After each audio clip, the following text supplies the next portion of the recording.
করছেন বিষয়টা তা না, হয়তো এখান থেকে কোনো একটা ইউনিভার্সিটিতে পড়েন। আমি ওনাকে বললাম যে আপনি সামনে এখন আর যাবেন না, সামনে গোলাগুলি হচ্ছে, আমরা একটু পিছনে থাকবো, পরে আবার যাবো। তিনি খুব গর্বের সাথে সেখানে সবার সামনে বলতেছেন, ওনার সাথে ছোট্ট একটা লাঠি ছিল, বলছে আমি শহীদ হইতে এসেছি, শাহাদাত বরণ করতে এসেছি, এখন আর কোনো কিছু আমার কাছে ভয় লাগে না। সুবহানাল্লাহ।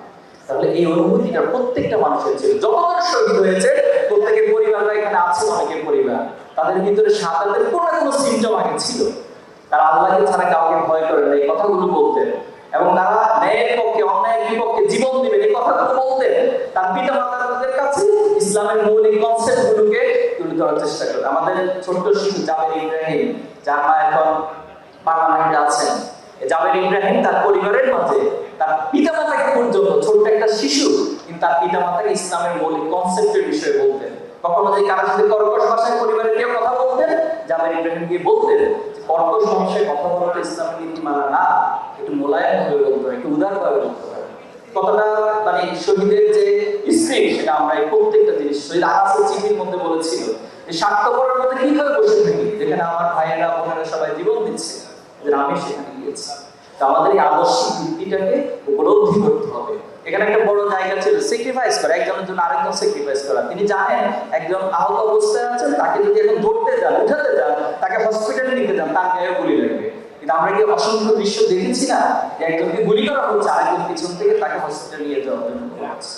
আবার একটা সেম ওয়েতে যাকে হসপিটাল নিয়ে যাওয়া হচ্ছে, তিনি বলছেন আপনারা আমাকে নিয়ে টেনশন করবেন না, আপনারা আন্দোলনের সামনের দিকে এগিয়ে যান। আপনারা যদি আন্দোলনের সামনে এগিয়ে যেতে পারেন, এই আন্দোলন সফল হবে। ঠিক এই দৃশ্যগুলো আমাদেরকে প্রায় 1500 বছর আগে ইসলামের যে কনসেপ্ট, ইসলামের জিহাদের ময়দানে যে ঘটনাগুলো ঘটতো, সেটা স্মরণ করিয়ে দেয়। জিহাদের ময়দানে সবাই আহত অবস্থায় কাঁদছে, পানি নিয়ে আসতো কোনো একজন পানি পান করানোর জন্য। বলা হতো আমাকে নিয়ে টেনশন করবে না, আমাকে সেবা দিতে হবে না, আমাকে চিকিৎসা দিতে হবে না, আমাকে পানি দিতে হবে না, আমার সামনে আরেকজন ভাই আছেন, তাকে দিন। এভাবে দেখা গেল যে অনেকের কাছে যাওয়া, প্রত্যেকে আরেকজনের প্রতি স্যাক্রিফাইস করলো, দিন শেষে সবাই শাহাদাত বরণ করেছে। জুলাই আমাদেরকে সেই স্মৃতিগুলো, সেই দৃশ্যগুলোকে মনে করিয়ে দেয়। আমরা দেখেছি যে ইসলামের ইতিহাসে জিহাদের ময়দানে এক পক্ষ যুদ্ধ করতো, আরেক পক্ষ নামাজ পড়তো, আরেক পক্ষ হচ্ছে তাদের শেল্টার দিত, তাদের সেবা শুশ্রূষা করতো, খাবার দিত। কিন্তু সেই হয়তো জুলাইতে প্রত্যেকটা সেক্টর আমরা দেখেছি।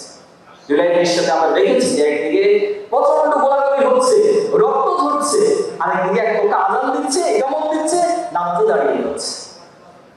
পুরো এই প্রজন্মের মাঝে একটি স্পিরিট, একটি আদর্শিক ভিত্তি জুলাই আমাদেরকে শিক্ষা দিয়ে যায়।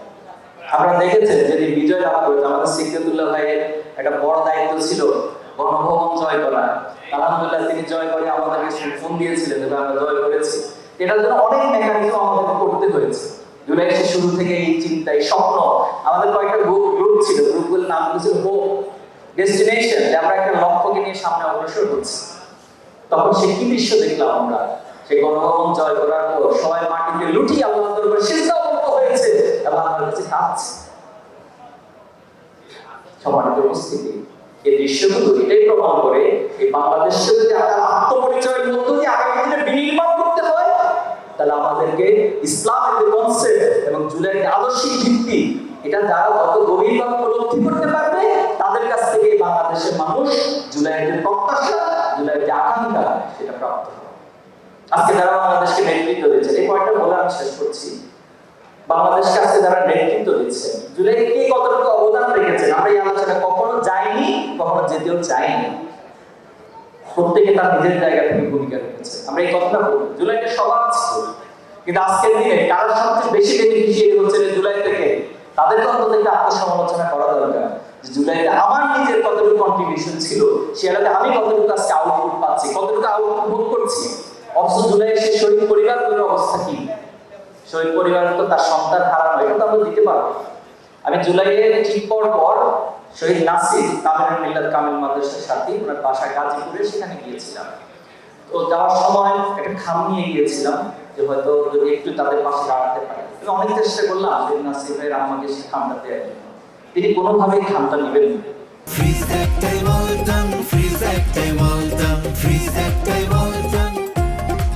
একটা পর্যায়ে পর্দার পাশ থেকে আমাদেরকে বললো, বাবা তুমি খাম নিয়ে এসেছো, তোমাকে আমি একটা খাম দিই। আমি তো একটু মানে শর্ট খেলাম যে আমাকে কেন খাম দিবে। বলছে যে আমি আমার পরিবার, আত্মীয় স্বজন, যত সম্পত্তি আছে আমার, আমি সব বিক্রি করে দিব, এবং আমার শরীরে যে রক্তগুলো আছে আমি সেটাও বিক্রি করে দিই, তোমাকে একটা খাওয়া দিয়ে তুমি আমার নাসিবকে ফিরে দাও। তাহলে আজকে এই জায়গায় দাঁড়িয়ে কি বাংলাদেশের প্রধানমন্ত্রী কোন জবাব দেওয়ার সামর্থ্য আছে? ছাত্র শিবিরের কেন্দ্রীয় সভাপতি আমিরে জামাতের সামর্থ্য আছে মায়ের প্রশ্নের কোনো উত্তর দিতে পারবে? তাহলে আজকে কারা সবচেয়ে বেশি বেনিফিশিয়ারি হচ্ছে, আর এই জুলাই শহীদদের জন্য, শহীদ পরিবারের জন্য যে আকাঙ্ক্ষাগুলো, সেটা বাস্তবায়নের দায়িত্বটা আজকে কার? এই প্রশ্নগুলো আপনাদের কাছে এবং রাষ্ট্রের কাছে আমরা রেখে গেলাম, এবং আমরা প্রত্যাশা করব আপনাদের মধ্যে যদি উল্টাপাল্টা চিন্তাও আসে আপনারা একটু ভালো হয়ে যান। আপনাদের মাঝে যদি ক্ষমতা আঁকড়িয়ে ধরার কোনো চিন্তা আসে, মেহেরবানি করে একটা শহীদদেরকে সাথে নিয়ে ক্ষমতায় থাকা, এদেশের মানুষকে সার্ভিস দেওয়ার চিন্তাটা করুন। যদি সবকিছু আগের মতোই থাকে, তাহলে তো আমার এই জীবনগুলো ক্ষমতা পরিবর্তনের জন্য হয়নি। আমার এই জীবনটা শুধু কাউকে অন্য জায়গা থেকে নিয়ে এসে এখানে প্রধানমন্ত্রী বানানোর জন্য হয় নাই। সারাদিন যারা গর্তের মধ্যে বসবাস করতো, যারা দাম খেতে রাত্রি যাপন করতো, তাদেরকে একটা চেয়ার দিব, এই জন্য তো আমার এই জীবনগুলো দেই। কেন দিয়েছিলাম? এই রাষ্ট্রের আমল পরিবর্তন হবে, সংস্কার হবে, চিন্তার পরিবর্তন হবে, সংস্কৃতি প্রত্যেকটা জায়গায়, রাজনৈতিক সংস্কৃতি, পুরো রাষ্ট্রের কাঠামোগত পরিবর্তন হবে। আজকে সেই পরিবর্তনের প্রসঙ্গ যখন আসে, তখন আমাদেরকে হাইকোর্টের সংবিধান দেখানো হয় না?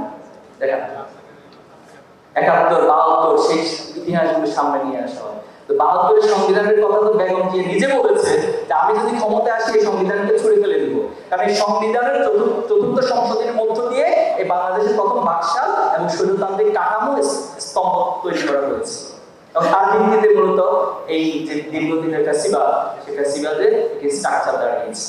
এজন্য আমরা আহ্বান করব আপনারা এই গুণগুলোকে সংশোধন করে নেবেন, এবং শহীদ পরিবার, আহত ভাইয়েরা যারা আছেন তাদের কাছে একটু যাবেন, তাদের কথাগুলো একটু মন দিয়ে হৃদয়কে উপলব্ধি করবেন, ঠিক সেভাবে রাষ্ট্র পরিচালনা করেন, আমরা সহযোগিতা। আর যদি না করেন তাহলে আমরা হয়তো আশাহত হই মাঝে মাঝে, কিন্তু যখন আশাহত হই তখনই কোরআনের সেই আয়াতগুলো আমাদের সামনে আসে যে তুমি আশাহত হচ্ছ কেন, তোমার তো আশাহত হওয়া জায়েজ নেই, ওয়ালা তাহিনু ওয়ালা তাহজানু, আশাহত হই না, হতাশ হই না, তুমি বিজয়ী হবে, আজ না হোক কাল পরশু। এজন্য আমরা বাংলাদেশের কোন নব্য ফ্যাসিবাদকে কখনো কোনো অবস্থায় আমাদের শরীরে একদিন রক্ত থাকবে আমরা মেনে নিব ইনশাআল্লাহ। এবং শহীদ পরিবারের কাছে আমরা ওয়াদা করছি, শহীদদের কাছে আমরা কমিটমেন্ট দিচ্ছি, আমরা শহীদ হয়ে আমরা রক্ত দিয়ে আপনাদের স্বপ্নগুলোকে আজ হোক কাল হোক অবশ্যই বাস্তবায়ন করব ইনশাআল্লাহ। আপনাদের সবাইকে ধন্যবাদ।